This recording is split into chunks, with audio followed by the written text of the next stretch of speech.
I'm Dr. Jutoshin Joko, chair of the committee. We will start by having the vice chair, Kristen Perkins, read the native land acknowledgement. We acknowledge that this meeting is taking place on the unceded territory of the Namkeg people. Historical evidence shows that the Namkeg were peaceful in their relationship with European settlers. However, their population depleted rapidly due to the Europeans' introduction of smallpox. As we begin our meeting, we acknowledge and honor the Namkeg community, who are the original inhabitants of what is now known as Danvers, Massachusetts. Let us take a moment to honor these ancestral grounds that we are collectively gathered up and support the resilience and strength that Indigenous people have shown worldwide. Thank you very much. We now move on to the next item on the agenda, which is the approval of the minutes from January and February 2022. I'll need a motion. Move that can we approve them both at the same time? I think we can. Both.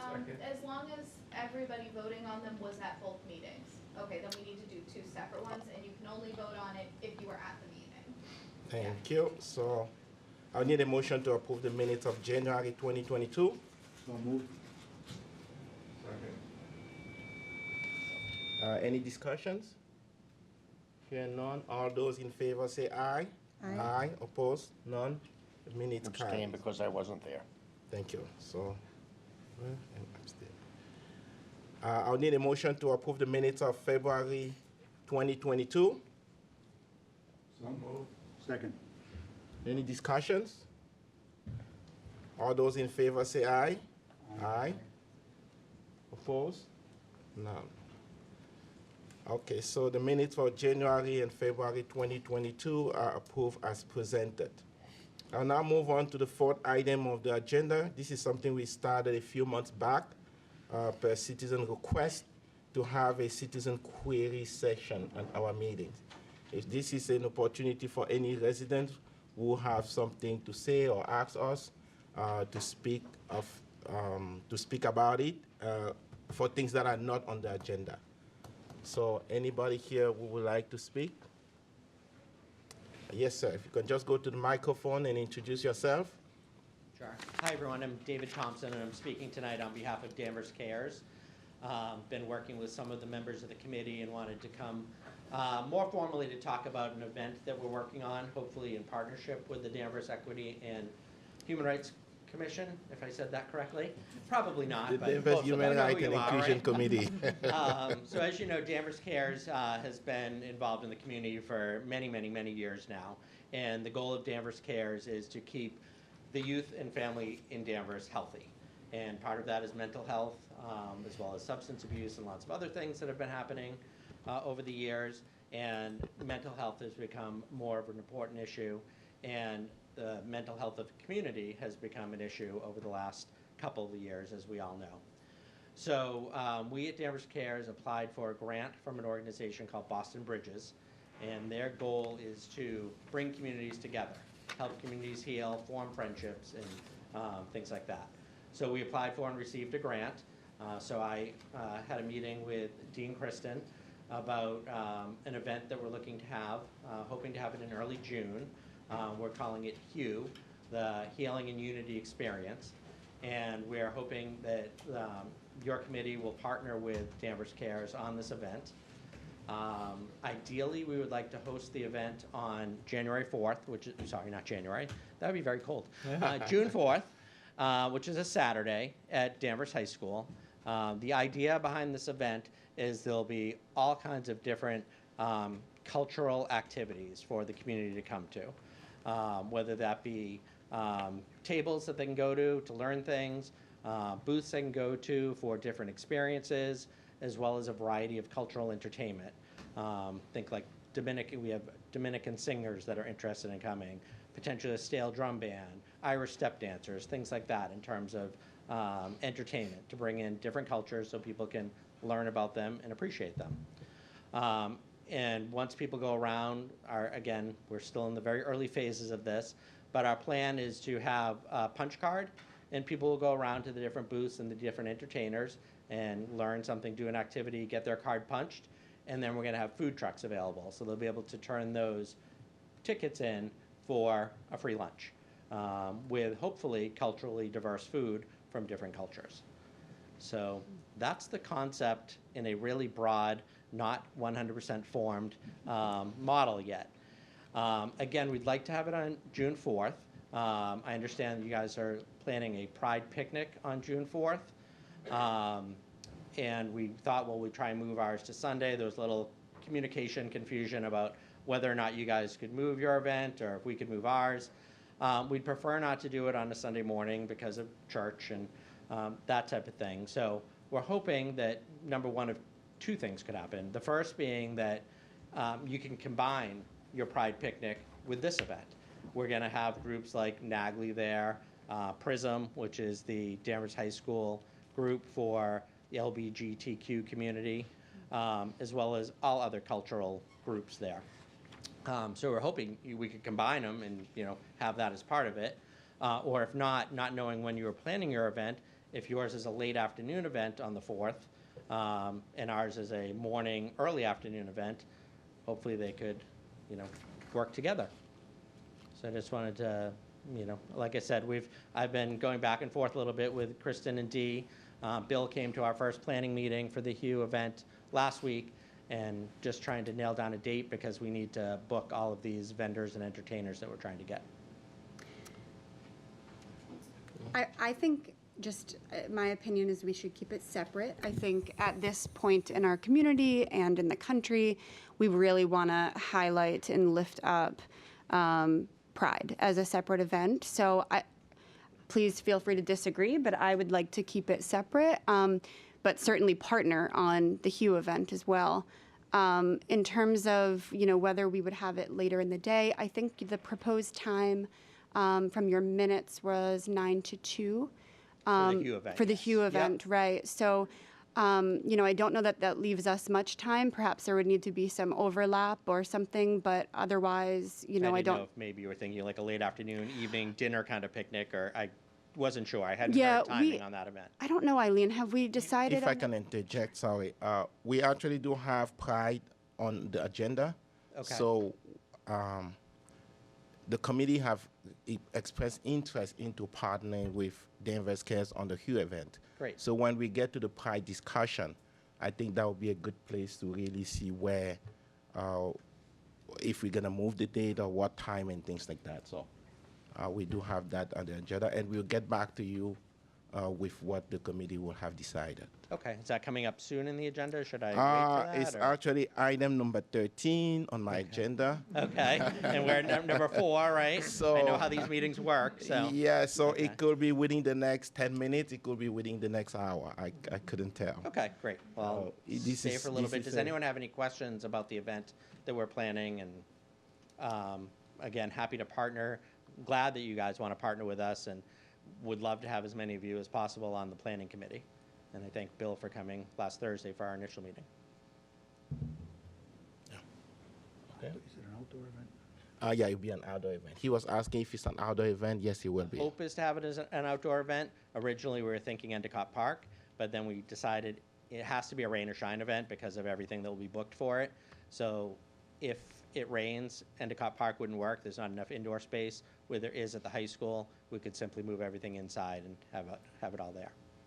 So hopefully outdoors, but possibly indoors. Okay. Any other questions, comments? Here none. Okay, so thank you, David. right, We will thank you all. definitely Appreciate talk it. about that during the Pride discussion, and we'll get back to you. Sounds great. Thank you. Thank you. Any other member of the committee? The community, I'm sorry. Yes, ma'am. If you can just go to the microphone and introduce yourself.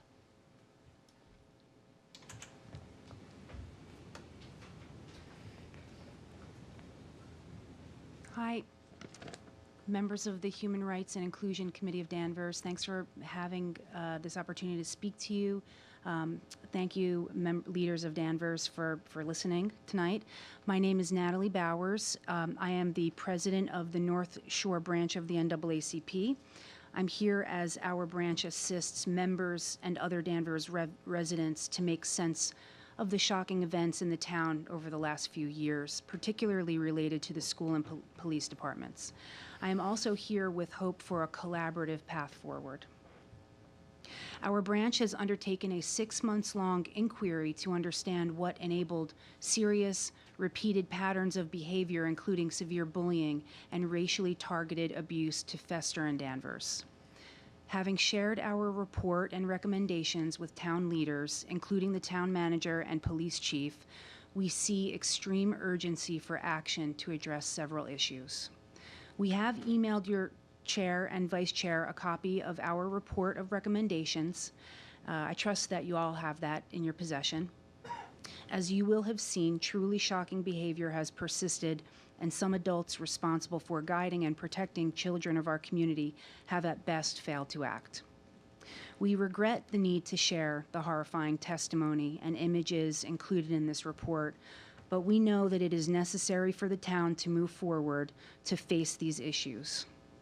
In light of that, we share this material with you to ensure that all are aware of the persistent issues in the school and police departments so that they might be addressed.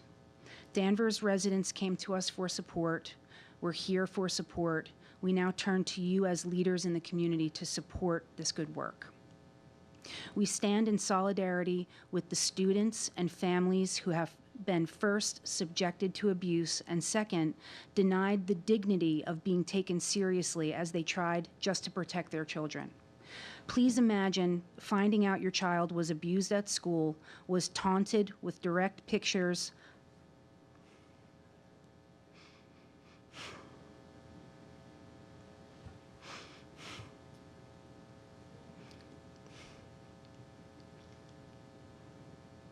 of racist violence, and then discovering that the very authority figure charged with supporting them was denying the abuse and failing to act.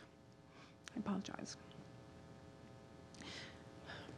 As parents and neighbors, we cannot stand by. We cannot stand by.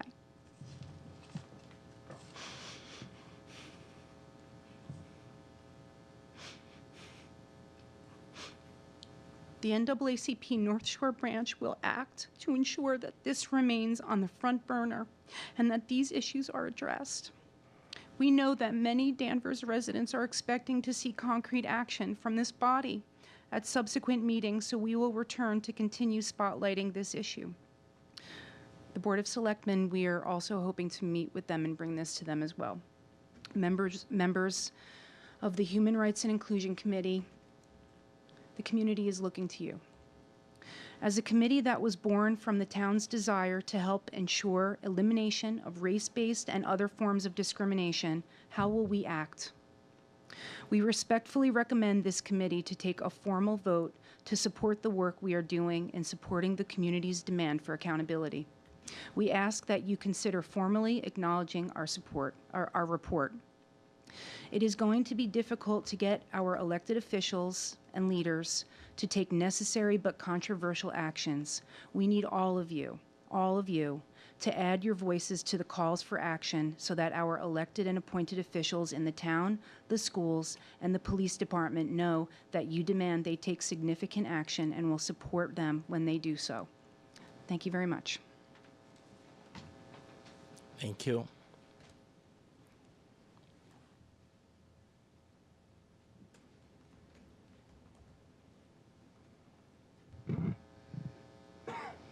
Good evening.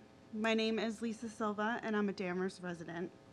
I've been chairing the NAACP Danvers Ad Hoc Committee over the past 6 months, alongside Natalie and about 20 other Danvers residents. We have been meeting almost weekly, and these are some of the bravest, most committed people I have ever met. Working with them has truly been an honor. We strongly agree with the NAACP's recommendations for this committee to take a formal vote to support the work we are doing in supporting the community's demand for accountability. We ask that you consider formally acknowledging and supporting the report. We know that the NAACP comes to us to partner in this work that is needed to make Danvers a welcome place for everyone. That is their entire mission, to eliminate race-based discrimination. The NAACP might be saying things that are uncomfortable for us to hear, but when you read these words, please understand, we have heard from many voices in the community, including residents and people who have been personally traumatized by the unaddressed and thriving racial trauma here. These recommendations are guided by the knowledge of our oldest civil rights organization in our country, as well as the Anti-Defamation League. Sometimes progress is uncomfortable. It is imperative that the town, the schools, and the police department know that you, the committee, demand they take significant action and that you will support them when they do. And to the residents of Danvers, if you agree with our recommendations, it is imperative for you to reach out to our town officials to show your support of them making such an impactful decision. We must come together and hold our leaders accountable to ensure human rights are guaranteed to be enjoyed by everyone in Danvers. Please support this work. Thank you. Any other resident? Usually we don't necessarily have to respond to resident queries, but if any committee member has any comments, not necessarily questions back and forth, but any comments, that's fine.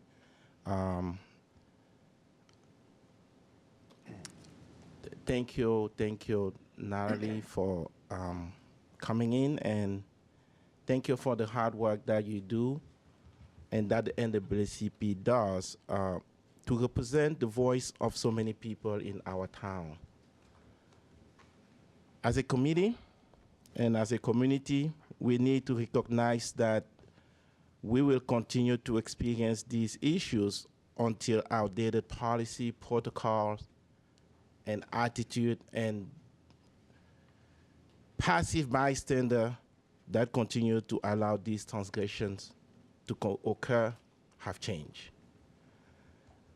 In light of everything that has transpired, and thanks for the report I did share, unfortunately, we could not take a formal vote tonight because I got a report on Tuesday and sent it to the committee members on Wednesday, but the agenda had already been posted.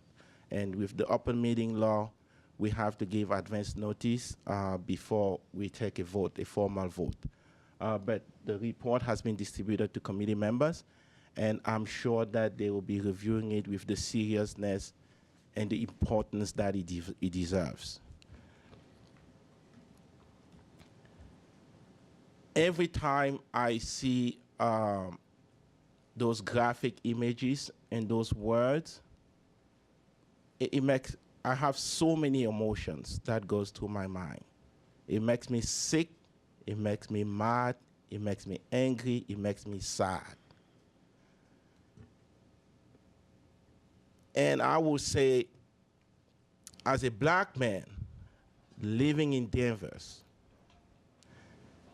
and someone who I feel myself privileged, I have 2 master's degrees and 1 doctorate degree. I have a seat at this table.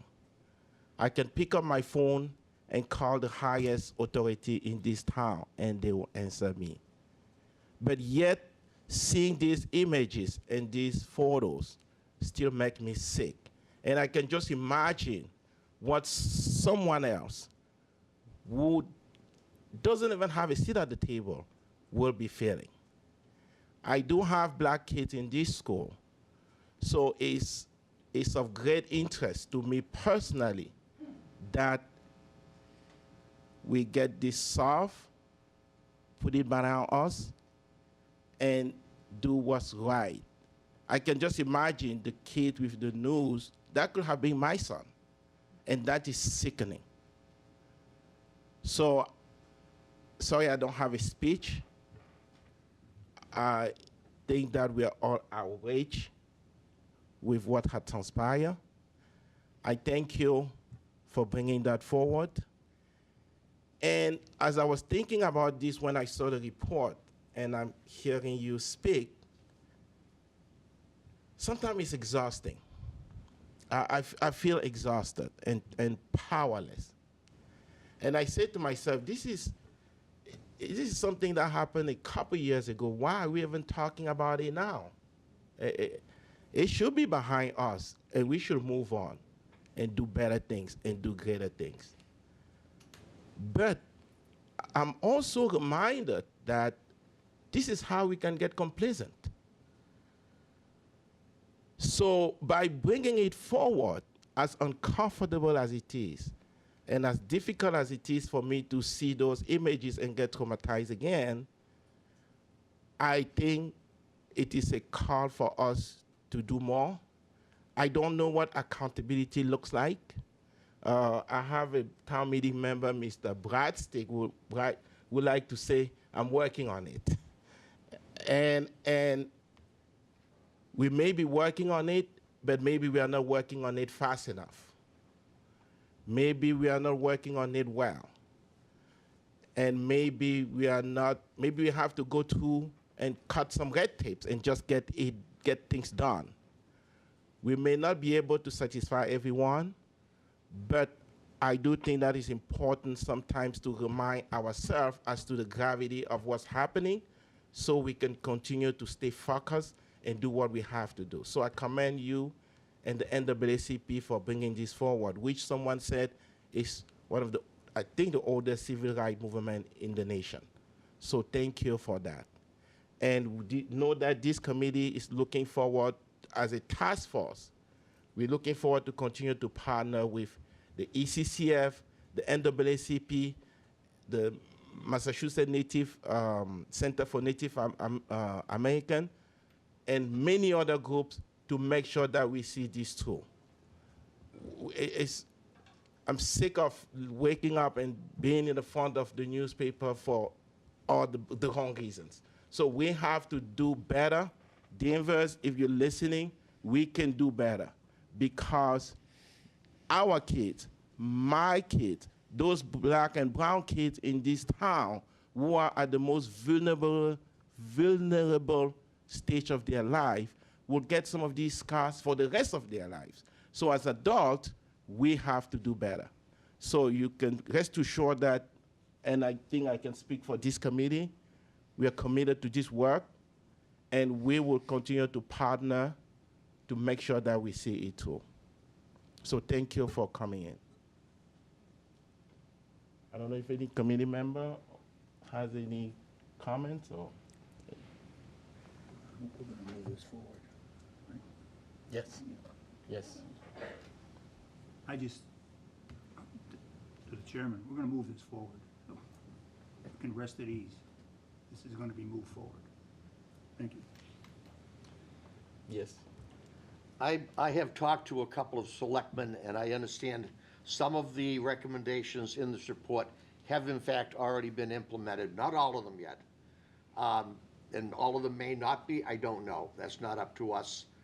But we're looking at it. I just got this last night. I read it this afternoon. A lot in there to digest.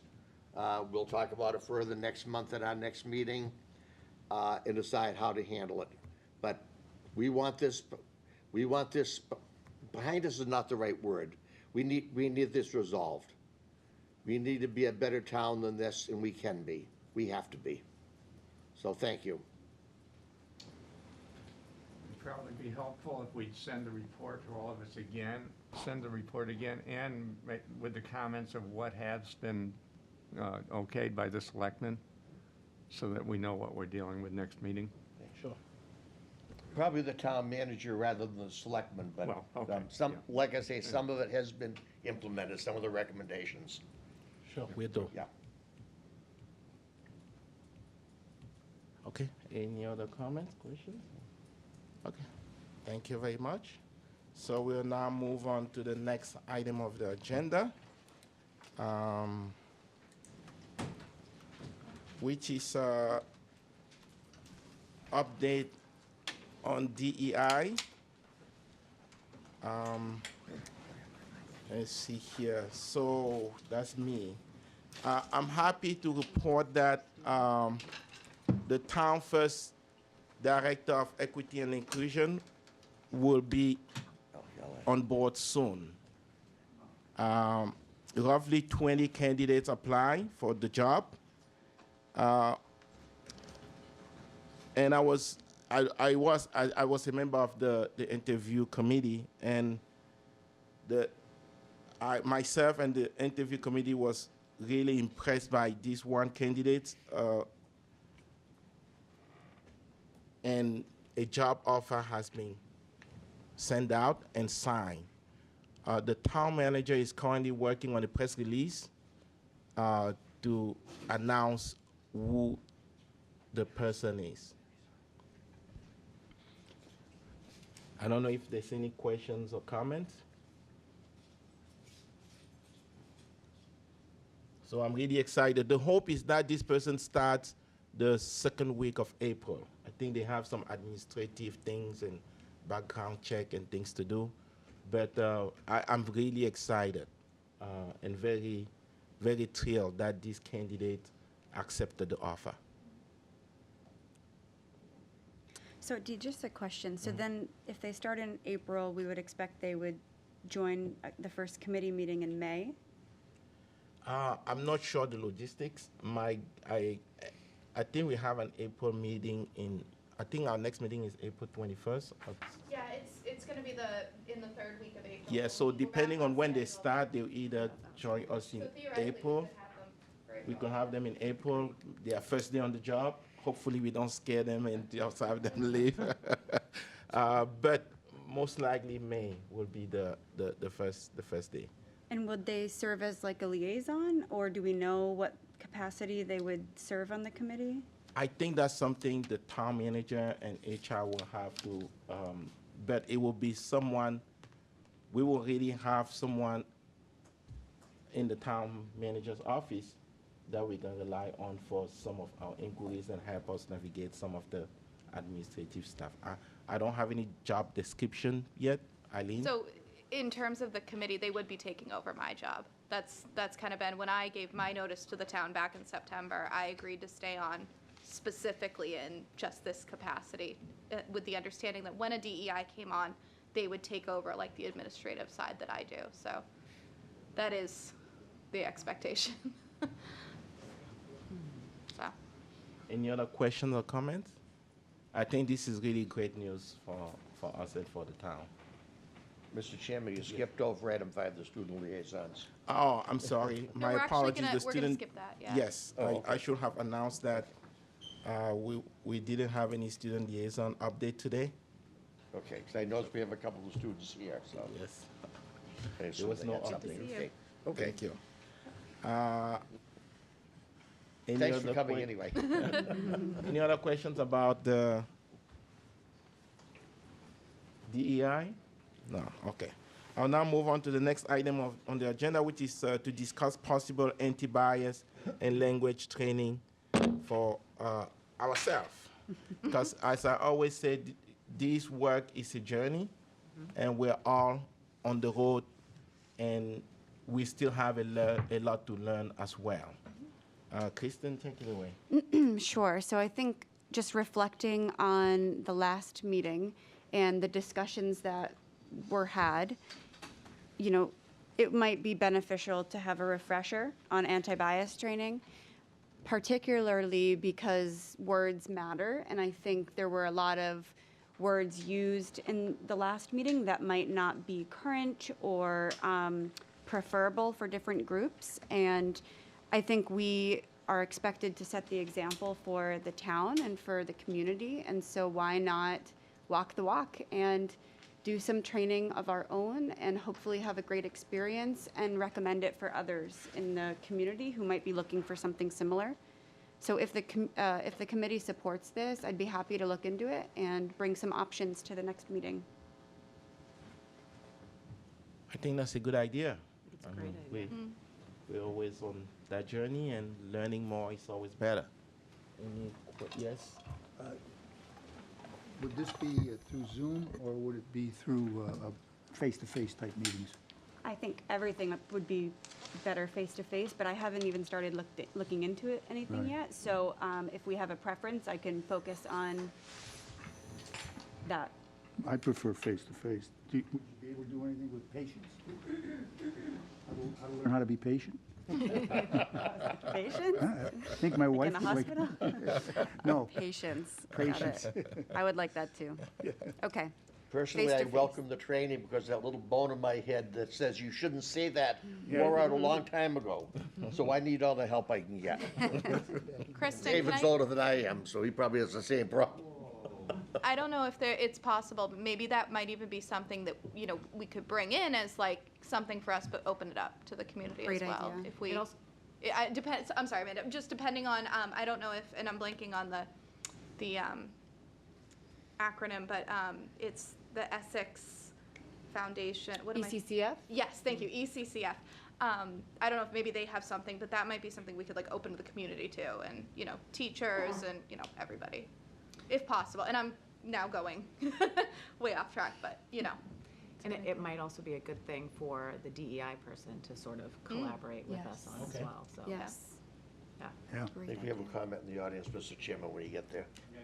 No, you're past public comment, but I have something on training if you're interested. Free training that's available if you're interested, I can share it. Oh, sure. You want me to go here or tell you from here? You can go to the microphone, that's fine. I'll take the chair privilege and allow you to speak. Sorry, and I know I'm batting out of order here. But the Danvers Public Schools today sent out in their newsletter free training for students, staff, and the community. This is being conducted by the Northeastern University Center for the Study of Sport and Society. It's going to be held at Danvers High School on April 1st and 2nd from 9:30 a.m. to 2:30 p.m. to provide training for students, staff, coaches, teachers, and members of the community. One of the programs is toxic speech prevention. The another one is don't hate the player, the influence of sports and bias on society, and then mentors and violence prevention. So you're talking about speech, so I just thought I would mention that. That's free, and Would you forward that to us, David? sure, I'd be happy to. Please, so it can be sent to us email-wise. Absolutely, yep. Is that on a Monday through Friday type? It's Friday and Saturday. It's 2 days. So I know it's challenging for people that are working. But it's April 1st from 9:30 to 2:30, and then Saturday, April 2nd from 9:30 to 2:30. It's free and open to the community. And for people listening at home, how do you sign up? And can you do only one of the 2 days, or you have to do both days? See, now you're getting into the weeds on me. I'm sorry. That's you okay. offer. I was just reading the You email give without me my one glasses hand and on. I take the other too. No. If you're interested, contact Andy St. Pierre. It's stpierre@danvers.org. He's the person that's coordinating with Northeastern, so he'd be able to tell you if you can do one or two or anything else that you might have questions on. But, I'll email that address to the committee. yeah, and I can send the email that went out from the school system, so you have it as well. Sorry to interrupt, but I like that information. Too Thank bad you the very news much. cameras left already. They see we're already starting to do some stuff. Wow. Okay, good. Any other questions? Thank you very much. So I will actually take another chair privilege and have us discuss item number 13 first, which is pride, while Mr. Thompson is still here. So, Kristen, you again. Me again? Okay, perfect. So maybe I'll just give a summary, which Eileen so kindly wrote up. Then we can go into the logistics a little bit more and pick up where we left off. So we had our first subcommittee meeting on March 10th. And it was a great group of us. And we were talking about, really what we want the theme to be, who we wanted the speakers to be. So we really came to wanting a flag raising like we do every year. So that will be Thursday, June 2nd at 5 p.m. outside of Town Hall. And this year's flag is dedicated to members of the Danvers community who are part of the LGBTQIA+ community who are living in fear of being out. We love them, we're here for them, and we're committed to working towards a community where they feel safe to be themselves. That is the theme that we want to build on, that we want to be felt. We're working with the Prism Club, as well as the different schools in the district for art projects. And we're still working to choose a person to raise the flag. Anything I missed on the flag raising for the subcommittee? No, we spoke about some speakers. I've already reached out to Steve Bartha's office to confirm that he'll be available that day, because he always typically, Dee will kick us off, Steve says a few words, and then we kind of launch into a community speaker. We will also, I'll just kind of put the word out while we have our student liaisons here. We'll be looking for student speakers too, if anyone's comfortable, just to say a few words, sing a song, a poem, whatever people are most comfortable with. So if you want to like put your little feelers out, if anybody be comfortable. You know, we kind of, last year we had a senior who stepped in at the last minute and spoke, and but it was a challenge to get a student to speak, and we all felt that was very heavy, that there was no student willing to get up and speak, and we assume that's because they don't feel safe to do so. So we did have a volunteer in the end, so we talked a lot about there being, you know, strength in numbers, and maybe if some students felt more comfortable getting up together. So I'm trying to think what else. The other thing we'll be doing is we're going to do sort of a mini art contest that's going to go out in the high school and middle school. Did we decide middle school too? No, did we? I can't remember. Maybe we decided high school. Or maybe we were gonna do something different for the middle school. I don't remember now. I think that, yeah, I'll look back at my notes, but Yeah. the idea was, rather than, you know, putting together just something that says Pride Danvers 2022, putting it out there to the students to design an official Danvers Pride 2022 logo that will then make t-shirts and tote bags, I guess are the hot topic with teenagers right now. So, I don't know, is that true? Are you guys into tote bags? So I got some quotes on that I'll share at our next subcommittee meeting, which is April 7th. Members of the community, we can have as many members of the community as we want involved in planning. So we are limited in the amount of board members that are allowed to be on that to prevent a quorum. But if any community members are interested in participating, that is open. And then, and just in case any local businesses are watching, we will be looking for sponsors. Don't really have a price tag in mind right now for what something like this is going to cost, but we'll take all the money. And then we're also going to be inviting food trucks and local organizations. Gabrielle is working on kind of rallying the troops for that. That will have like a booth available and a table, because you know, we want to make the resources known that are in the area for LGBTQIA youth. So. Trying to think if I did talk to the library the other day. They've set the library lawn aside from us from 9 to 5. We just have to tell them what window we want. The 4th, though, right? Oh, I'm sorry. Yeah. I got into the Pride You're mixing party. Yeah, I'm sorry. It's okay. No, we don't have the library for that. I'm jumping ahead. Okay. We're pretty much good to go on the flag raising, aside from securing the students and the community speaker. Perfect. Okay. Yeah, sorry, I So got then excited. Saturday, which is, so we were going back and forth with some dates, trying to figure it out. And I think that's where the confusion came in with Danvers Cares. We realized the June 11th date has graduation, so that won't work. And so at the subcommittee, June 4th was determined to be the date on the library lawn.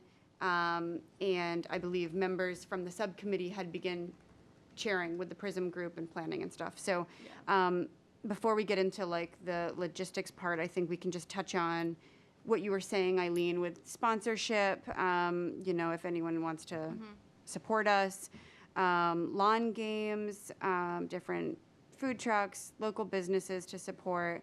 A petting zoo. That's Petting on my zoo. wish list. Okay. Amanda's gonna make If it anyone happen. It's has on my wish list. I'm making it happen. My mother wouldn't let me have it at my wedding, so this is where I'm gonna have it. This is your wedding now. And then Pastor Douglas was going to look into a Pride-themed raffle basket from the Interfaith Partnership. Same with Lieutenant Sullivan. Face Dave, painting, face painting, can't forget the face painting. Oh, face yeah, face painting was a painting. big deal. Yeah, So To Eileen. lots of fun ideas to make it a really family friendly event. I mean, that's the hope. Also, the library is going to work on coordinating drag queen story time, so that's a go-to. Great. So, Okay. yeah. So that's the thought, and I think now we just need to figure out, do we want to have it where it would overlap, where it would be separate? Do we want to move the day? I think moving the day at this point might be challenging just because of the conversations that have already gone out there, but I don't know for any subcommittee members that have thoughts or anyone else. So, David, the hue is from what time to what time again? 9 to 2. 9 to 2. Yeah, 2 being the like outlying part of it. Okay. You know, outlining on both ends, really like 10 to 1 will be the main time frame. And what were we thinking for Pride? We hadn't discussed an exact time yet. We had kind of decided we'll float that to our next meeting to nail everything down. One of the reasons we I know at our last meeting we had talked a little bit about, we'll look into the 11th to moving it. We wanted to keep it early enough in June, though, that a lot of the organizations coming could spread the word about different Pride events going on through the month, versus it being kind of a last hurrah. And so we did look into the 11th, and we found out that was graduation. So then we get into the following weekend, which is the 18th, 19th. We've got Juneteenth and Father's Day. Then we get into the 25th, and that is Nagley's Pride celebration. And so the whole month, we've got like 20 things going on in the month of June. So that's where we got a little kind of boxed in with the 4th. I don't think and correct me if I'm wrong, but I think we had talked about floating the time discussion to our meeting on the 7th, correct? I think so. I don't know that we landed on anything. I don't have anything. Yes, If- Bill. If we did both events the same day, would it be reasonable to contract some of the same food services to be at both places? Would we get a break maybe in price for things? Well, just to be clear, though, I might be, this might not be the situation for the Hue event, but we were inviting like local restaurants to sell food. I don't think we're gonna have the budget to sponsor to feed people, but yeah. So. That was why one of our thoughts was if we could combine them, Right. we could have a whole picnic area, a Pride picnic area as part of the Hue event. So again, it's more welcoming for everyone. More people will see what's happening at the Pride picnic than they would necessarily if it's here at the library in a smaller space. So we were hoping, we thought it would be more inclusive to include the picnic as part of it. And that way those people get, assuming they come and do the activities and stuff, everyone would partake in the free lunch. Yeah, I just think this is an annual event for us, and I think there's value in combining, but I think we need it in our town. We need to continue this event, and I think to combine it might unintentionally minimize it. Yeah, And I wasn't thinking combining, I was saying they're at the high school at noon and then they come to our, No, but that Then was later. just the suggestion that was shared, Right. to potentially combine, and I tend to feel, Go ahead. I don't disagree with Kirsten. I know they're trying to set up an individual event, I believe, for this. But I get the feeling we're tearing ourselves apart a little bit. We want to be at the same, I want to be here and then I want to be there. And in strength, there are numbers. Right. And if we can get free food anywhere from David Thompson. But I just see a real positive. Maybe next year we're running into a conflict with dates, and Right. that's my concern right now. And then by doing that, we're going to divide ourselves. Whereas we're going to get a great crowd for everyone, which is what you really want in the end. So I would love to see it combined myself if it could work out. But again, I'm not on the committee, and I'm just going to offer my own personal opinion. That's it. Well, you're not on the subcommittee, but you're on the committee. Am I? Yes, The sir. subcommittee, Yes, not the sir. subcommittee. Reverend Well, Dow. I agree with Kristen that I think this event needs its own identity. It needs to stand, it needs to be very purposeful within the community.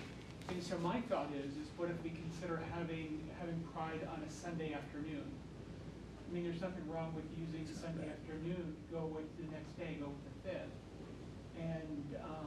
And so each event will have its own identity and just shift this year and try it on a Sunday afternoon.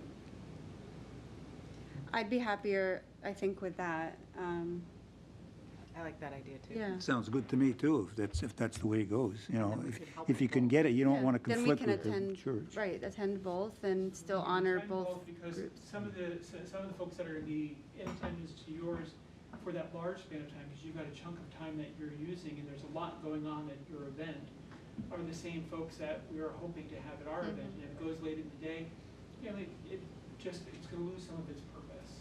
And I think standing on our own and having our own identity is very important, especially considering where our community is in this time. And if that's the decision that you do, we could always promote the picnic at the Hugh event. Sure. Okay. Mr. Chairman, So, some I of see. the audience from the audience to the board. Yes, I just want to make sure there's no other questions or comments from board members? No? Okay. Well, I'll take another chairman privilege and allow a member of the audience to. Sorry, If you want to just go to, I'm excited about both events, so I if, I hope to attend. if you want to just go to the microphone, Should please. I? Okay. Sorry. I'm trying to be loud enough without the microphone. Okay, I was just gonna say comment-wise, so, hi, I'm Emmy. I have no real purpose.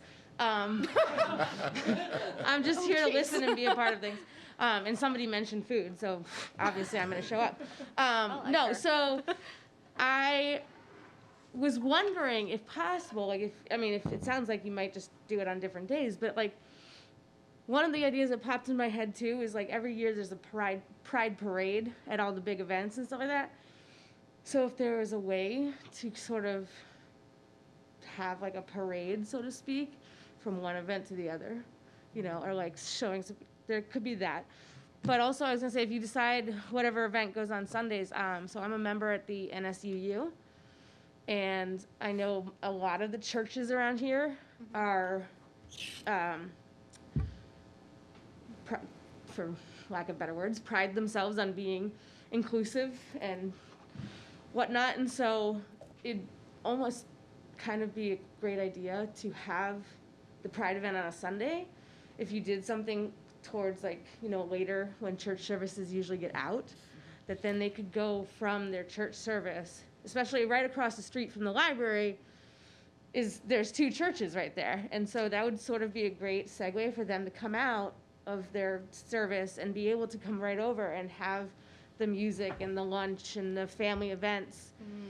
And then you're kind of also promoting this wonderful event and organization and inclusivity in places that don't normally or aren't seen as being inclusive, like churches, you know, in places of worship. So I think that could be a really strong partnership with some of the local ministries. That's just my thought. And I know NSUU would be very happy to be, you know, I mean, I'm not on the board, but I know we're very community-driven church, and so we do try to like spread the word and be part of all that. So I think, I don't know, that's just my 2 cents, and I'm excited for both events. That's a great point, though, to have, like, if we did it at, like, usually there's, like, an 11 o'clock mass, right? So if we did, like, a noon to 3, noon to 4 type thing, that might be, come grab your lunch and then enjoy the day. So I think there seems to be a consensus that we will partner with you, David, on the Hugh event on the 4th, and the subcommittee will be tasked to come up with a date. No, not a date, a time. Yeah, we'll say We June 5th. got the date. It's going to be the 5th. And they will work to come up with a time that will work best for the members of the community on Sunday the 5th. And we're meeting again on April 7th, so anyone who would like to join us, if you want to just send me an email, my email's on the town website. If you'd like to participate, just let us know. Perfect. So that works. And the CARES meeting is next Tuesday. I was just gonna Get up and say that. Okay. Well, What meeting? I'm sorry. So the next Hugh planning event meeting is next Tuesday at 7 o'clock at Danvers High School in the library. So we'd love as many of you to come. We'd love as many people from the public to come. You know, we really need to, now that we have a date, thank you. And again, we were not trying to cause, you know, problems for your existing event, so thank you for your flexibility. Really happy to partner with you on this. You know, I think the two organizations, you know, these are the two organizations in town that make sense to do this. So, so we would love input, feedback from everyone so we can make this a success, and who knows, maybe this can turn into an annual event as well. Perfect, thank you. And as far as, you had a question? No, I was just giving a thumbs up. Okay, perfect.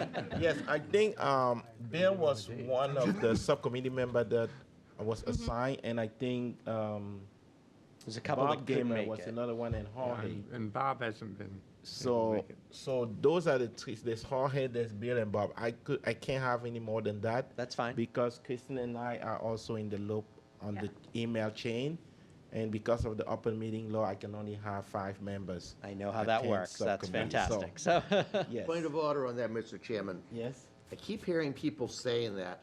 My understanding of the open meeting law is if you appoint a committee of 1, they are subject to the open meeting law. Doesn't matter whether it's a quorum of your full committee or not.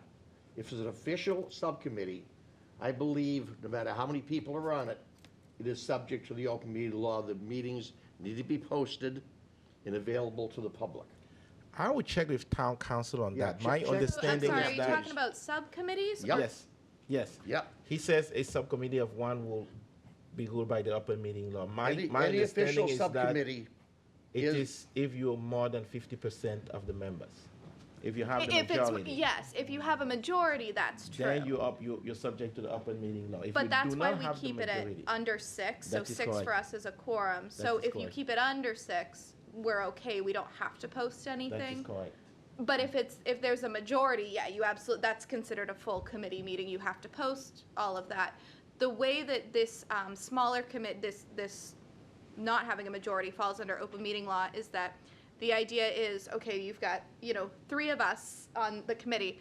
Dee and Kristen are also in the loop. That brings us up to 5. That's as many as we can have. Once communication starts kind of flying through other people of saying, Kristen calling, Amanda and saying, oh, we just met with them and we talked about this and whatever, all of a sudden we've now spread the word and we're in violation of open meeting law in that regard because we've unofficially brought someone into that subcommittee. There's a better way to explain this, and hopefully I'm getting the point across. Is that? I don't believe that's correct, I'll- Mr. Chairman. We should check on that because I think we could be in violation. My understanding is any official subcommittee, even if it's 1 person, is subject to the open meeting law. I will check I with. mean, how you do it with 1 person, I don't know, but that's my understanding of the law. I will check with town council on that. Yeah. It's my understanding that we have to have less than 50% of the members. But I'll double check with town council. Okay, Thank you very much. thank you. great. Thank you all very much. No problem. Thank Thanks, you, David. Dave. Thank you, David. I'll now move on to the next item of the agenda, which is I'll pass it away to Eileen for the April newsletter. Yes. So everybody received a draft, everybody meaning the committee, of what the newsletter looks like right now. Let me pull it up so I can kind of reference. But since then, David Mills and Lieutenant Sullivan have both provided me with updates. And Lieutenant Sullivan was not able to be here. He's battling a bad cold. So I did let him know I would just read his update. It's very brief once we get to his liaison report. Okay. But they've both submitted. David, I made the changes you asked me for. So Thank you. we're good there. As far as my report and anything else, Yeah. Dee has essentially announced that tonight, which is the fact that officer is on the way. Yeah, the DEI director, yeah. So, and then Melena's report is in here. She's still here. Yep. And then right now we're just waiting on Eric. So he was going to work on one and get it to me by the end of the week. And I know Pastor Douglas said the Interfaith Committee has not been meeting lately, but that's the only changes that have been made. Other than that, we included, I actually got a lot of emails asking about the books that Claudia Foxtree recommended, so the full comprehensive list is in here. And then the other thing we kind of added last minute that we hadn't previously talked about, but I took the liberty of adding it in, is my new favorite website is Eventbrite and Ticketmaster, where you can find all of these online webinars for any topic. So I went through and I pulled some out that might be of special interest to Danvers residents. And in the PDF, it actually, that are happening in April. And in the PDF, it actually has a link that you click here. It'll take you right to the event. Most of them are free. Some of them, there's some great ones in here. And I tried to break it down by category. I think this was in the draft I sent out, correct? Yeah, so everybody kind of has an idea. Some of them are series, so you can, one of them is the Black Excellence Speaker Series, so they have all different speakers every week or every month, so that's all in there. And then, what else? I think that's about it. There's some other articles that we had talked about at our previous meeting, so I won't go through there. But yeah, so that'll go out, that'll be on the email. It'll go out via our email list on April 1st. And then I always post a link to it on social media. I don't have access to the town Facebook page, so I haven't been able to post through there. I don't know if it has been posted there, but I always go into the different groups within all those little Danvers Facebook groups and post there. So, yeah. Yes, and we still need to have the notes from the chair. You want to help me on that? Yeah, I will. Yes. One other thing that possibly could be added is for Black History Month, the program the Danvers Historical Society did. Is that not in the headlines? Was it? If it was, Oh my I gosh, missed it. nope, you know what? It's not. I had meant to put it in on the same And pages. it's now on YouTube. Perfect. Okay. So if we can get you a link to that, you can list that on there too. Yeah, that's perfect. I meant to put that on the same page as the Women's History Month, so thank you. Okay. I'll get that in. Any other? Couple of other, first of all, it's amazing. Like, you must spend so much time on that because it's Watch a lot of TV. beautiful. It's just like blows my mind, the events, and I'm like, I was like saving them. I'm so excited. So I can't even believe how good it is. I was wondering if we wanted to do just like a general save the date for Pride, now that we have a date, and Juneteenth. Even though we don't have like branded stuff fully yet, maybe we just like, I know I think it's the front page, it says in like one of the blocks it's there, but I wondered if we wanted to say the place and the times or something, just to put it on people's radar. Sure. And maybe you can even add the Hue event there too. Say it again? The Hue event. The Hue event, right. yep. That's right. And the Black History Month. And then one minor thing on the last page, it still says masks are required, so maybe, who knows if they ever will be again, so just maybe we say defer to the local requirements or something. You got it. Can we not talk about masks? Never again. I have enough to deal with. Okay, thank you. Yeah, that's what I got. So if anybody has anything, if you could get it to me ASAP, because I'd like to kind of wrap it up maybe this weekend and get it ready to be sent out. Perfect.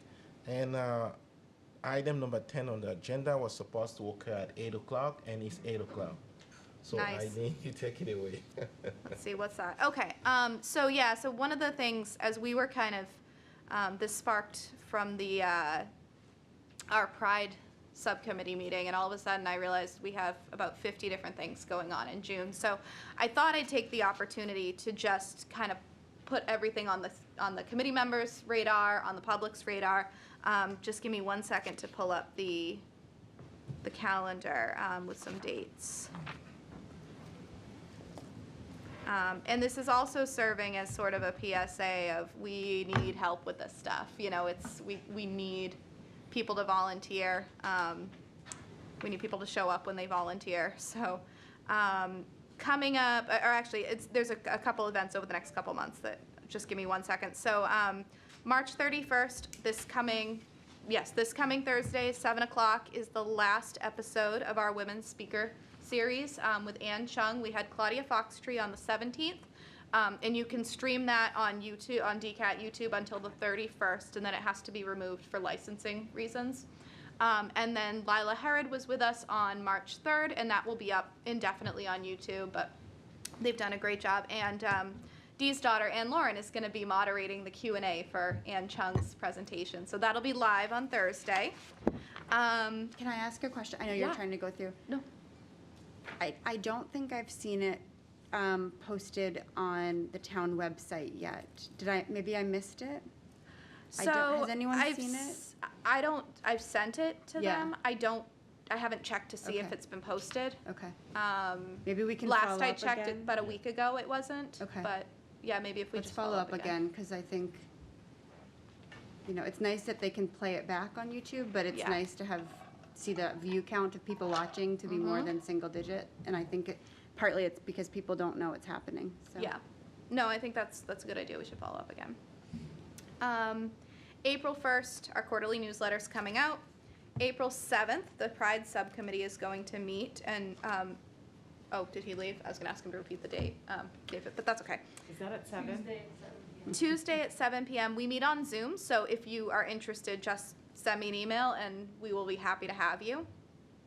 And I did subcommittee spring for the $14.99 a month so that we don't get cut off. Because last time I had like 5 different subcommittee meetings set up and you had to go in and click the new one. So I spent the money. Okay, so April 21st, we will have our next meeting, 7 o'clock in this room. That date, I'll send a reminder as we get closer, but that's the official date right now. I know there was some confusion this month because we moved things around a bit. In May, we're scheduled for May 19th for our monthly meeting. And then we get into June, and all of a sudden, all of our weekends are booked. So, in June, we have the last 2 years, even though we do a quarterly newsletter, we released a special Pride issue in June, so that's already kind of underway. Some of the stuff carries over year to year. I always like to put in the like the pronoun guide and explaining what pronouns are, things like that.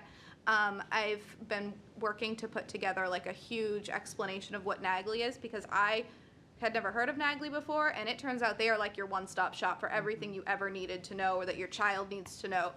It's amazing. So they have like 3 pages in this. So that's underway. June 2nd, 5 p.m. in front of Town Hall will be the Pride flag raising. That is confirmed, set in stone.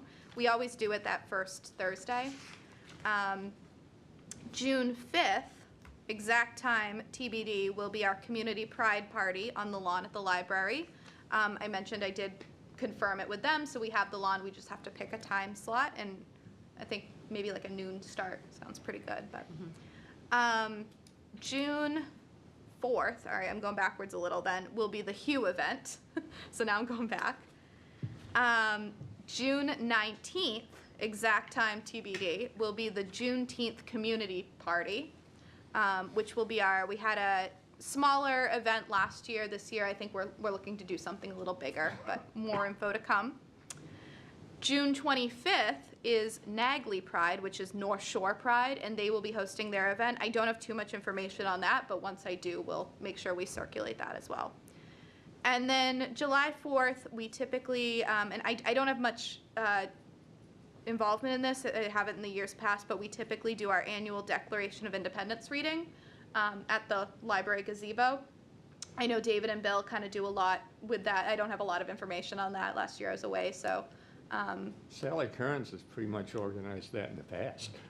Oh, so is that not a Human Rights Committee event? It is. It is. She was a member of the committee at the time. Yeah. Oh, okay. That was her subcommittee, but. But last year, who organized it? I was getting married last year and I was away like those 2 weeks, and. It was, I think- contacted David, yeah. and he got the alarmists and Okay. Paul. It was, I will follow up with you so Yeah. we can I can't start even talking remember. about We sort of that. pulled it together as we were there. Okay, Yeah. all right. So I'll We're need a little more very strong. information on Yeah. that. I'm like, maybe it's Yeah. not even one of our And events. in the past, it hasn't been much. It's really just community members getting together and reading that very powerful document Mm-hmm. and reflecting into what it represents in today's day and age. Okay. Yeah. All right. Well, so that's our upcoming, that's what our spring and summer looks like right now. We don't have anything else planned for August, September, anything like that right now, but we'll typically, I think in September, launch right into Martin Luther King planning. So that's where we are. I just wanted to kind of get those dates out there, make sure everybody kind of had those in the back of their mind. So that's it. A lot. Thank you so much. Thank you for all the subcommittee members. And I mean, Lila and Claudia, folks, three were amazing. I could have listened to them for 3 hours. Yes, Like, it was just great. And I'm really excited. And thank you, Jorge, and the subcommittee again for Ann Chung. Just full disclosure, Ann Chung is the CEO of A2 Empowerment, which happened. And this was just pure accident. She gives scholarships to young girls in Cameroon, which is my native county.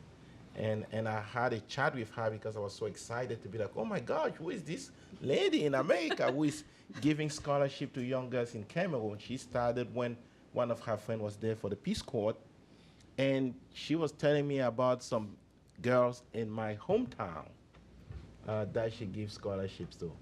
And when Eileen reached out to my daughter and said she could speak to her, my daughter is Anne Lauren, and Anne, she calls her organization N2 Empowerment because both of them are N. So maybe we'll have an N3 Empowerment now. And it also turned out that her sister is named Lauren. So it was just a lot of coincidence there. And you guys are all best friends now. exactly. So thank you for the subcommittee for really putting this Women History Month speaker series together. So that was great. Looking forward to the 31st. Yeah, it's been a lot of fun. 7 o'clock, 7 p.m. on DCAT and YouTube. Yeah, and I'll send a reminder ahead of time. And I know we weren't doing the studio audience. I know you attended the last one, but I mentioned that if Jocelyn wanted to come too, or your other kids, we can definitely make that work. We'll now move on to the next item on the agenda, which is Hillmere collaboration. Kristen. Yes. So I think this has come up for the last couple of months. So just as a reminder, the Heathmere Center for Cultural Engagement is focused on cultivating and nurturing stronger communities on Boston's North Shore by empowering the voices of youth and the historically marginalized through dialogue and education.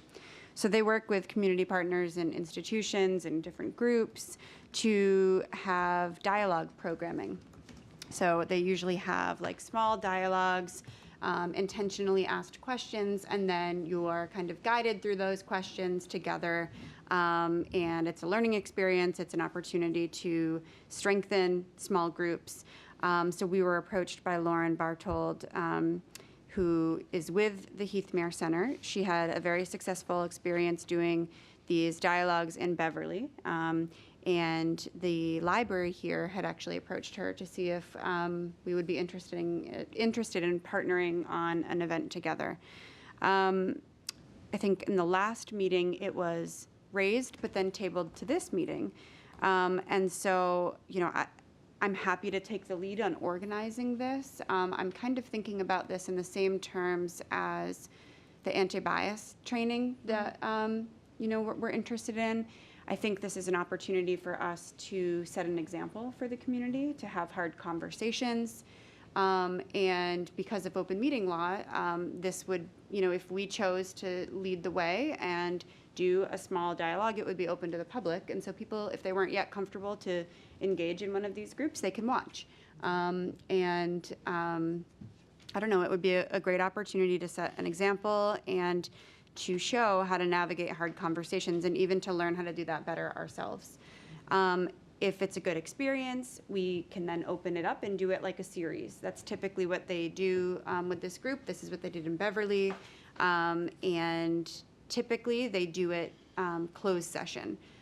So there's a lot more safety in that. People kind of prefer to be in a small group, not in public, but based on open meeting laws, we don't really have that luxury. Unless we wanted to break up and do 2 small groups, we could always think about that too.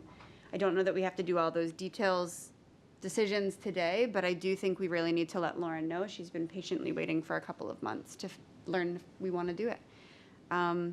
So unless anyone disagrees, I would suggest that we explore that, even if it's a subgroup of us. I will agree, and maybe even town leadership or school, Exactly. they might be interested as well. So I'll say yes, you move forward with kind of inquiring what that entails and what that will look like, and report back to the committee. Great, thank you. Perfect. Any other comments or questions? None? Okay.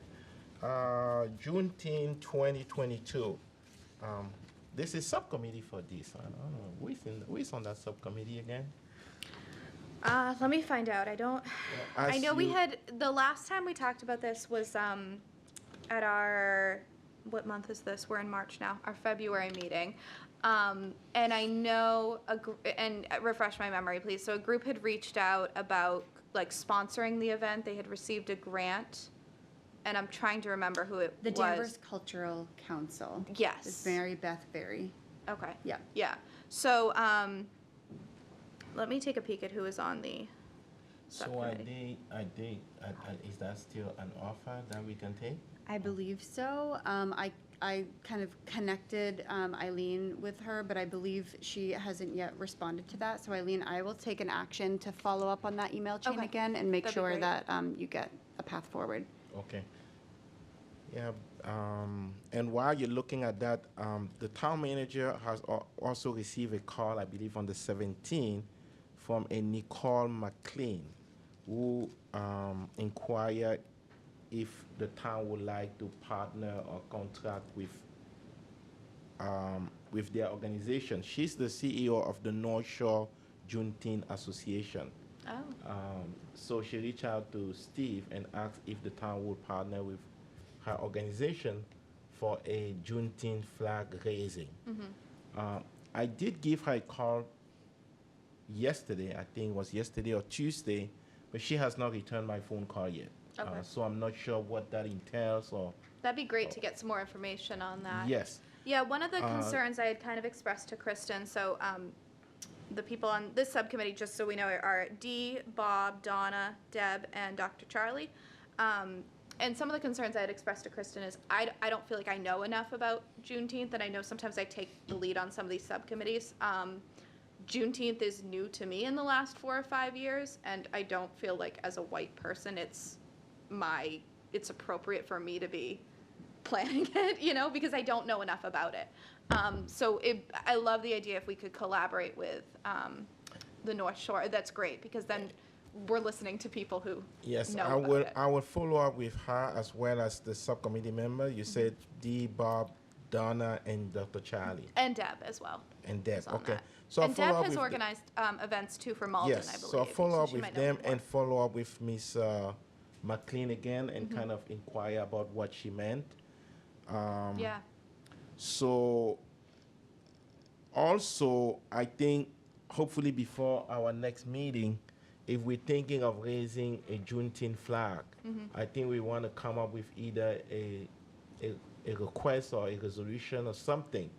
I don't know what we'll call it. So 2 years ago, maybe even longer now, when I was first with the town, wasn't this committee working on a flag policy surrounding, and I think with the intention of defining what we do for Pride and Juneteenth, is that? That is correct, we were, but I think so far the only thing we have presented to the select board and got approved was the Pride flag. Okay. And that was specific to Pride. Okay. We haven't had a general flag policy yet. I think that's something we need, and that's something that this committee should take it on again, to have kind of like a broad flag policy to propose to the select board for consideration. In the meantime, I do think that if we have a Juneteenth flag raising inquiry or proposal or resolution or whatever, we can present that to the select board in May so that we can have the event in June. So we don't have to wait for the overall flag policy. That would be my suggestion. Was it in a place that we could just expand on what was originally presented? I don't know where that project kind of was, and then I know it kind of fell to the wayside. Yes. Our initial request was for Jen Raker to make inquiries of other communities to see if we could get a template for a flag policy, because maybe somebody else has done it. She had no luck whatsoever in identifying any community that had a flag policy that we could either copy or look at it because it doesn't exist. They just kind of do it and put the flag up, or? Yeah, there was nothing resembling. So that's kind of, I think, where it died, because we didn't find anything to, and when the few of us thought about what would be in a flag policy, we came up saying, no, what's to be in a flag policy? Yeah. It's important, but how to define it, attempting to project what other kinds of veterans organizations, Boy Scouts, police departments, the League of Nations, whoever, maybe Mr. Bradstreet has a suggestion. Good, bad, or indifferent problem, or one that Boston has gone through with raising flags. I can't, maybe someone else can hear you. Boston went through this flag raising some time ago. I don't know how it started. There was a lot of opposition to a flag that they want to raise. So they might have a policy, or they might be working on one that you could use. There was, You might want to see if they'd help you out. a religious group wanted to put up a flag at Boston City Hall, I recall. Right. And With pushback. they were denied, and then I think they've maybe gone to court, and I don't know what the result was. Still in court. However, Oh. the court records may very well contain language of just what was involved, and maybe if there was a settlement agreement, the settlement agreement might contain a flag policy. Paul said it's still in court. Oh, it's, I think it's gone to the SJC. oh, that's right. I just saw something in the paper last week. It's not settled that I know of, no. It was moving through the courts. They're working on it. Yeah. They're working on it. In the meantime, maybe we should have something for this year, Juneteenth, and then. It was overwhelming. I just feel like it's a good, I mean, every year we always, it never really becomes an issue, but every year we tend to see a little upset on social media. So I think just to protect ourselves, it might be a good idea to say, well, it's town policy, you know, so. That's why just where by my concern comes That's from. why by drafting something Yeah. and giving it to the select board for Yeah. consideration, Every June, there's always been one or two or three complaints to the town manager's office of, what are you doing with that? Why is the rainbow flag going up? And just objecting to that, not saying that I wish my flag was up, just an objection to the rainbow flag. So maybe we should dig out the old I don't know who has it, I don't have it, but. you mean the pride? Yeah, and maybe Yeah. we kind of work on with that to, yeah, We can do that. get something more general. Just trying to keep us from getting sued, that's all. Perfect. I will now move on to select board liaison update. The Honorable David Mills. Thank you, Mr. Chairman. I have nothing further to add other than the announcement that you made, that the manager and the select board are thrilled that our inclusion and equity officer will shortly be on board. I might also add that even though there's no specific kind of instruction request to this board, the board is consistently very, very grateful for the work, and especially the work of Eileen, and especially the work of the chairman and vice chairman during some very hot, contentious times. And so you are a great face for the town of Danvers in these matters. You do us pride, and the board is very grateful. Thank you. Any interfaith partnership liaison update? There's a Yeah, vendor. the only thing I can share tonight is out of the Danvers Interfaith Partnership, There is a medical supply drive for the people of Ukraine that's being hosted out of the Holy Trinity United Methodist Church here on Sullivan Street. And so what I have with me is a list of supplies that the church is requesting, and so hopefully it can be a community event. And what they'll be doing is shipping them over to Ukraine. And so I offered up an electronic format to Eileen, which she can share with the group, as well as I believe can put on our Facebook site. And I have some hard copies for anybody who would like to receive a copy tonight. So there's collection dates that are listed on here, as well as items, and then there's also email contact for folks that are helping to coordinate this. And so I just wanted to leave that with folks, so just a way that we can, obviously we can't fix everything that's going on in our world these days, but we certainly can have some sort of impact of things that are happening. So I just wanted to share that with folks this evening. Thank you. I'll send that out this weekend. I see the deadline is the 1st to get that there. Yeah, so Okay. so there's a collection date this Saturday, the 26th, and then the next date would be March 28th. Oh, right, yeah. March 28th through April 1st. And so there's a chunk of time there where collections are occurring. So there's a nice window for, and these are items that you can pick up at any one of our CVS or Walgreens or those sorts of things, and then drop off those items. And they certainly can have an impact on other people's lives. Thank you very much. Great, thank you. Thank you very much. Any questions or comments? No? Okay. And Erican had a family situation and was unable to attend tonight. And I know Lieutenant Rob Sullivan also was unable to attend, but he sent you something. I have, yep, Can you just a share couple that? brief paragraphs, please and share it'll go in the newsletter too, but I didn't realize how much they were doing, so I thought it was important to share it. Chief Lovell and Captain Sanborn, along with members of the Criminal Investigation, Community Services, and Communications Divisions, attended a course entitled Unpacking Our Implicit Bias for 911 Call Takers and First Responders. The course, hosted by Dr. Demetrius Phillips, DBA, combined Dr. Phillips' 14 years in policing and experience as a college professor. Lieutenant Sullivan also attended Shades of Brown and Blue, Understanding Latino Police Officers. The primary focus of the course was to teach interpersonal and primary level skills of empathy, listening, diversity, equity, inclusion, and cultural competency to a veteran officer.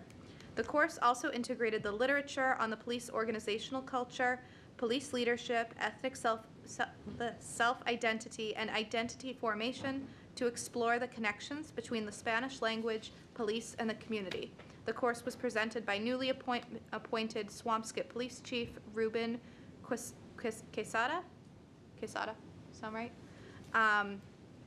And then this past December, going back a little ways, all DPD officers completed a 2-hour course on cultural competency as part of the Municipal Police Training Committee's annual in-service training.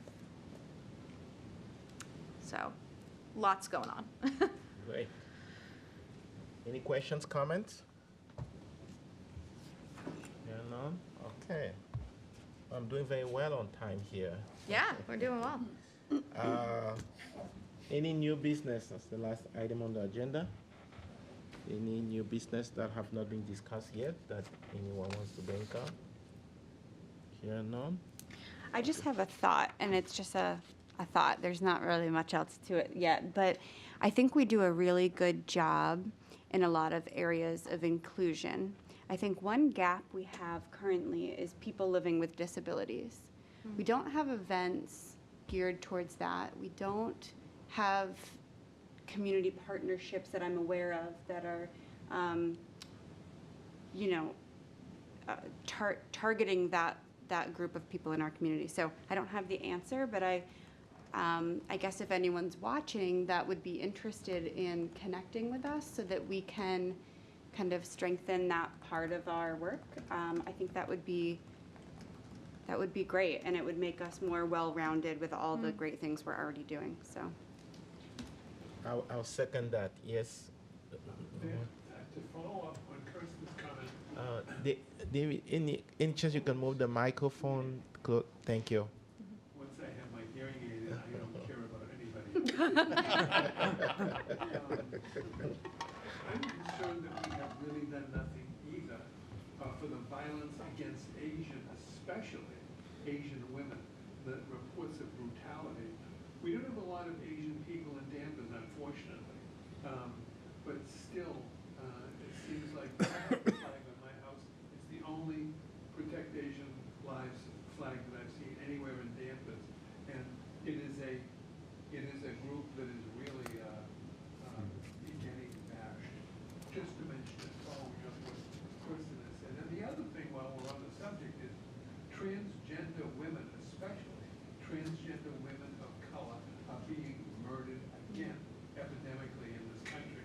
I don't know any transgender women of color in Danvers, but I know transgender women, and I know transgender people who know that that is happening all the time. So, just a thought.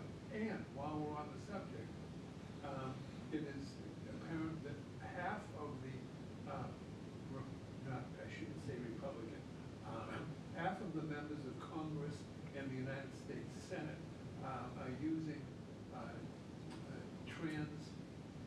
transgender issues as the rallying cry for hatred in this election season. And so recognition of the struggles of transgender people is also, I think, worthy of our note. So thank you, Kristen, for bringing that up. Thank you. Any other comments, questions? Any other new business? We do have, yes. Sorry. Your comment about Any chance you can go to the It microphone? I'm picks up. sorry. We have to do it because we can hear in Because here, the but people at home on TV, yeah, it doesn't pick up at all. Nobody wants Thank to you. hear me.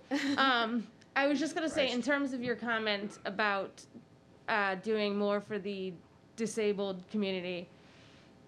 So I teach special ed, and I would love to help in any way I can with that, but also maybe bringing awareness to the invisible disabilities. Next month also happens to be Autism Awareness Month. And so maybe being able to raise awareness for our youth with mental health issues, or just anyone, but youth in particular. I work with middle school, and you see a lot of not malignant ignorance, but just an unknowingness amongst 7th and 8th graders, let's say, of like why people act a certain way, and it's because they don't understand the mental illnesses. And I think to do some kind of event or presentations or whatever that would raise that kind of awareness and knowledge would be awesome. So. Thank you.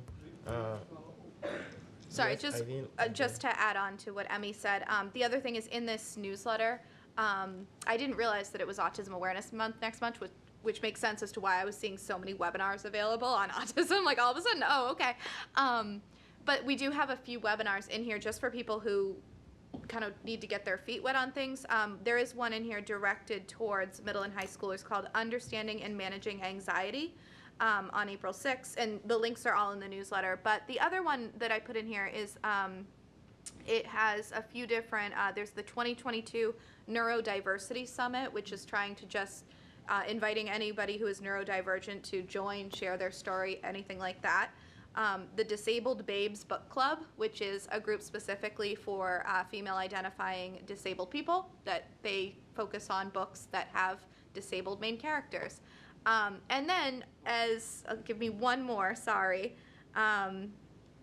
there's a couple different ones in here about understanding mental health, understanding ADHD, understanding adult autism, autistic adults and employment. All of that is in here. So if people are just kind of don't know where to start but want to learn more, the newsletter's a good place to start this month. So. Thank you Yeah. very much. Yes. And just once again to follow Kirsten's comment that words are important. Well, my whole life I first, talked in terms of lesbian, gay. board isn't just lesbian, gay, it's bisexual, transgender, questioning children, and people with all kinds of binary issues or whatever. By focusing on racism, sexism, and homophobia, we are essentially, by just focusing on those three groups, in a way, we are minimizing or ignoring all of the minimized people in our culture, including single mothers who can't buy 3 pairs of sneakers for their kids. Poor people have to go to the food pantry in order to eat, and transgender women of color. So I want to be careful about my own language of just speaking in terms of racism, sexism, and homophobia, because that is, in my experience, no longer inclusive enough for me when I'm trying to conceptualize the marginalized of our culture and of our town. Just a thought.